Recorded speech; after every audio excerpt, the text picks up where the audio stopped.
बेटावत खुर्द तालुका जामनेर या गावात गुरुवारी मध्यरात्री चोरट्यांनी एका घरातील बंद खोलीचा दरवाजा तोडून 20,000 रुपये रोख, 40,000 रुपये किमतीच्या 20 ग्रॅम वजनाच्या सोन्याची पोत व 10,000 रुपये किमतीची सोन्याची अंगठी असा ऐवज चोरून नेला आहे। चोरीच्या या घटनेने बेटावत खुर्द गावात खळबळ उडाली आहे। या घटनेबाबत पोलिसात तक्रार दाखल झाली असून पोलिसांनी तपासाला सुरुवात केली आहे। तक्रारीनुसार फिर्यादी यांचा मोठा भाऊ दवाखान्याच्या कामासाठी मुंबई येथे गेले आहेत। त्यांच्या आईने औषधोपचारासाठी पैसे लागतील म्हणून आपल्या चांदीच्या पाटल्या तोडून मिळालेले 20,000 रुपये रोख, सोन्याची दागिने, पोत व अंगठी असा ऐवज खोलीतील लोखंडी पेटीत ठेवून कुलूप लावले।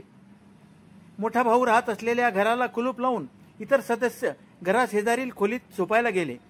सकाळी 5 वाजता घरातील महिला उठून पाहायला गेली असता घराचा दरवाजा तुटलेला दिसला आणि कुलूप देखील तुटलेले दिसले। या घटनेने सर्वत्र खळबळ उडाली आहे।